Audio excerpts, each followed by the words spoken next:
এদিকে এসো, এদিকে এসো। নমস্কার বন্ধুরা, কেমন আছো সবাই? আশা করছি ভালো আছো। আমিও ভালো আছি। আমার আরেকটি নতুন রান্নার ভিডিওতে তোমাদের অনেক অনেক স্বাগত আর ভালোবাসা জানাই। তো আজকের করব মিষ্টি দই। তো ভাবলাম তোমাদের সঙ্গে শেয়ার করি, তাই জন্য ভিডিওটা করতে আসলাম। তো আমি বাড়িতে প্রায় মিষ্টি দই বা টক দই করে থাকি, বাট তোমাদের সঙ্গে একবারও শেয়ার করা হয়নি। তো চলো আমি কিভাবে মিষ্টি দই বাড়িতে বসাই সেটাই তোমাদের সঙ্গে আজকে শেয়ার করব।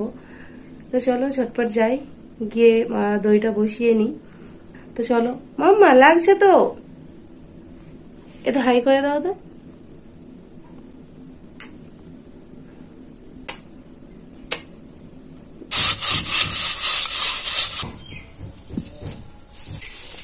হাঁড়ি পাওয়া যায়নি, এই মালসাতেই করতে হবে, কিছু করার নেই।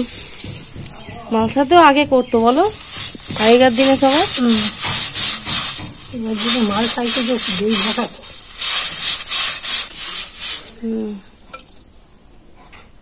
না, এবার এটা ধুয়ে পরিষ্কার করে ধুয়ে নিলে হয়ে যাবে।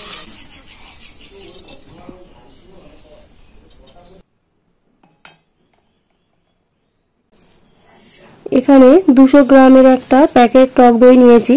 টক দই থেকে জলটা বের করে নেব, তার জন্য এখানে একটা কাপড় নিয়েছি। এটা পরিষ্কার করে ধুয়ে শুকিয়ে নিয়েছি কাপড়টা।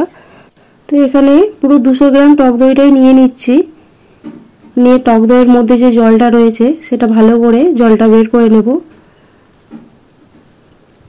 তো এখানে আমি প্যাকেট দই নিয়েছি, মাটির ভাঁড়ের যে দই, টক দই, সেটাতেও হয়, বাট আমি ওটা পাইনি, তো তাই জন্য প্যাকেট দই আজকে করব।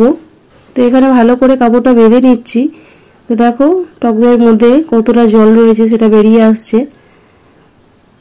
তো কাপড়টা ভালো করে বেঁধে এখন কাপড়টা ঝুলিয়ে দেব, এতে করে জলটা টোপ কেটে কেটে একদমই দইয়ের ভিতর থেকে বেরিয়ে আসবে।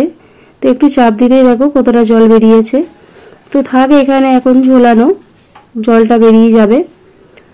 তো এখানে একদম গরুর খাঁটি দুধ নিয়েছি 2 লিটার। একটা কড়াই বসিয়ে দিয়েছি, এখন একটা ছাঁকনি নিয়েছি, দুধটা ভালো করে ছেঁকে নেব। তো এটা পুরো একদম গরুর খাঁটি দুধ।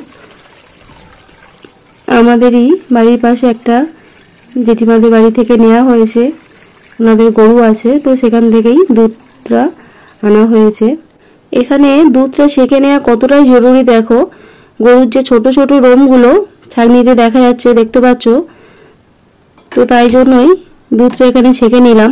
এখন গ্যাসটা অন করে দিলাম, দিয়ে দুধটা ভালো করে জাল দিয়ে দিয়ে ফুটিয়ে একদম দুধটা কমিয়ে নেব। এখানে 2 লিটার দুধ নিয়েছি, জাল দিয়ে 1 লিটার করে নেব। এখন দুধটা আস্তে আস্তে হতে থাক। আর একটা গ্যাসের সাইডে কড়াই বসিয়ে নিয়েছি।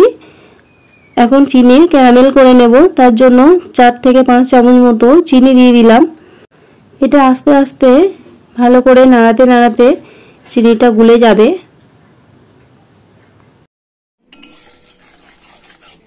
চিনিটা এখানে খুব সুন্দরভাবে গলে গেছে।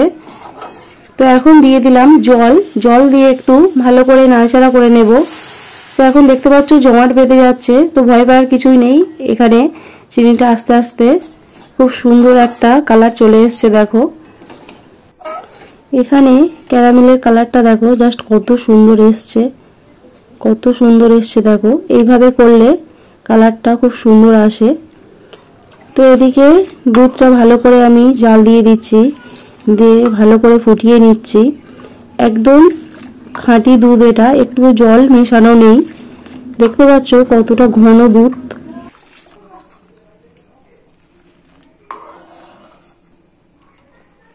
তো যেহেতু এটা মিষ্টি দই, তাই জন্য এখন চিনি দেব। এখানে হাফ বাটি একটু বেশি চিনি দিয়ে দিলাম, যেহেতু মিষ্টি দই করবে, একটু মিষ্টি মিষ্টি হলেই ভালো লাগে। তো আমরা যেরকম মিষ্টি খাই তেমনই চিনিটা দিলাম। দেখতে পাচ্ছ আস্তে আস্তে কতটাই দুধ এখানে ফুটে ফুটে কমতে শুরু করেছে। তো এটা ঘন ঘনই দুধটা ভালো করে নাড়তে হবে, নাহলে তলায় বসে যাবে।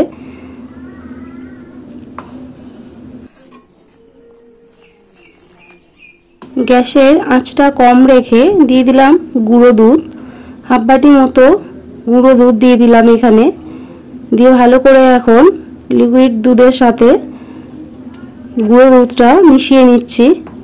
তো একটু দানা দানা ভাব যেন না থাকে।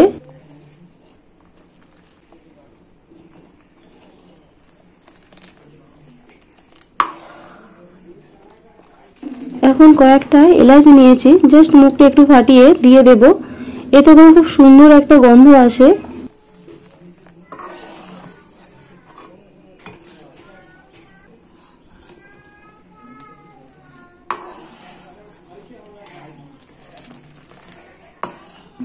জাল দিতে দিতে দুধটা বেশ ঘন হয়ে এসছে। এখন একটা বাটিতে দুধ তুলে রেখেছিলাম, দুধটা বেশ ঠান্ডা হয়ে গেছে। এখন যে চিনির ক্যারামেলটা করে রেখেছিলাম তার মধ্যে দিয়ে দুধটা ভালো করে মিশিয়ে নিচ্ছি। যেটুকু দুধ ছিল বাটিতে সেটাও দিয়ে দিলাম, দিয়ে এখানে ভালো করে চিনির ক্যারামেলের সাথে দুধটা এখানে ভালো করে মিশিয়ে নিচ্ছি। দেখো জাস্ট কালারটা কত সুন্দর এসছে। তো এখানে দুধটা ঠান্ডা করেই দিতে হবে। দুধটা ভালো করে ক্যারামেলের সাথে মিশে গেছে। জাল দিয়ে দেখতে পাচ্ছ এখানে কমিয়ে নিয়েছি। 2 লিটার দুধ ছিল, এখানে 1 লিটার করে নিয়েছি। কড়াই যে একটা লেয়ার পড়ে রয়েছে দেখাই যাচ্ছে। তো এখানে দেখো দুধটা কতটা ঘন হয়ে এসছে। এখন গ্যাসটা বন্ধ করে দেব। জল ঝরাতে দিয়েছিলাম টক দই থেকে, কতটা জল বেরিয়ে গেছে। কাপড় থেকে টক দইটা খুলে নিচ্ছি, নিয়ে একটা হ্যান্ড ব্লেন্ডারের সাহায্যে টক দইটা ভালো করে ফাটিয়ে নেব।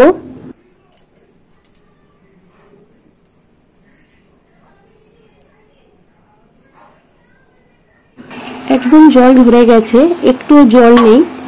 তো ভালো করে এখন ফাটিয়ে নেব।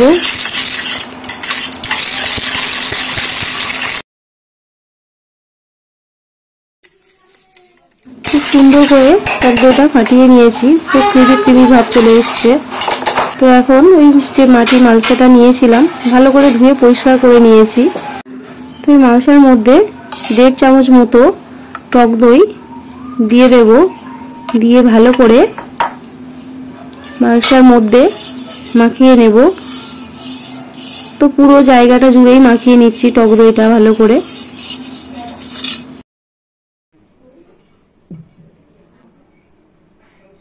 এখানে দুধটা অনেকটাই ঠান্ডা হয়ে গেছে। দুধ আর চিনি যে ক্যারামেলটা করে রেখেছিলাম, মিক্সড করে রেখেছিলাম, সেটাই দুধের মধ্যে দিয়ে দিলাম, দিয়ে ভালো করে মিশিয়ে নিচ্ছি।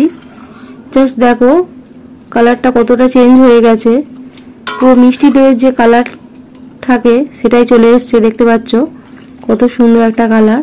এখানে দুধটা খুব গরম থাকলেও হবে না, আবার খুব ঠান্ডা হলেও হবে না। আঙুল ডুবিয়ে সহ্য করতে পারবো সেরকম অবস্থায় দুধটা রাখতে হবে। তারপরে যে টক দইটা ফাটিয়ে রেখেছিলাম সেটা দিয়ে ভালো করে মিক্স করে নেব।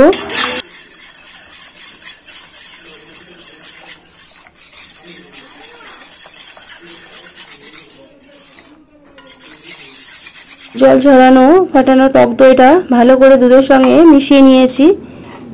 তো এখন একটা স্ট্যান্ড নিয়েছি, এই স্ট্যান্ডটার ওপরে মালসাটা বসিয়ে দেব, তাহলে আর মালসাটা একটু নড়াচড়া হবে না। দিয়ে দুধটা ঢেলে দেব মালসার মধ্যে। তো দুধটা এখানে কিন্তু পুরোপুরি ঠান্ডা হয়নি, এখনো উষ্ণ গরম আছে, সেই অবস্থায় দইটা বসাতে হবে। তো এখানে একটা ফয়েল পেপার দিয়ে নিয়েছি, নিয়ে মুখটা পুরো সিল করে দিচ্ছি।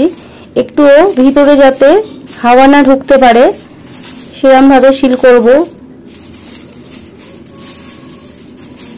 তো এখানে একটা চামগার্ডার নিয়েছি, চামগার্ডারটা দিয়ে ভালো করে সিল করে নিয়েছি। এই যে দেখতে পাচ্ছ এখানে একদম পারফেক্টভাবে সিল করে দিয়েছি।